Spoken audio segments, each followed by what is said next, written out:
Quality quality quality, कई बार आपने ये वर्ड सुना होगा। ये समझते हैं इसके लीगल पैरामीटर्स।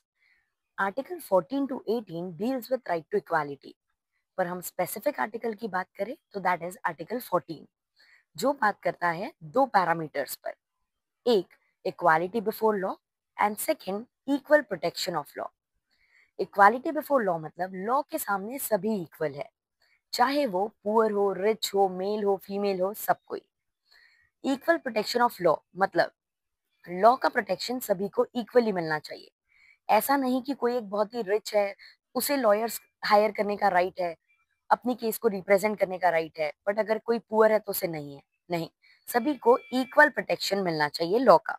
आर्टिकल 14 में एक एक्सेप्शन भी है, that is test of reasonable classification. जहां पर क्लासिफिकेशन की जरूरत पड़ रही है, no discrimination, but you can classify between them. Like should be treated alike and unlike should be treated alike. एक क्रिकेट मैच चल रही है, एक टीम फिट है तो वर्सेस वाली टीम भी फिट ही होनी चाहिए।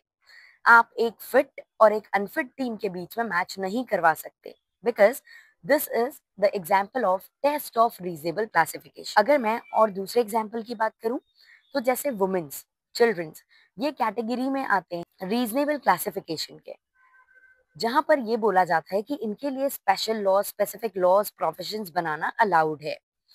वहीं अगर से कोई पुअर है, से अगर कोई स्कीम के थ्रू कुछ हेल्प की जा रही है, तो यहाँ पर कोई क्वेश्चन इसीलिए नहीं उठा सकता है, because that is the test of reasonable classification.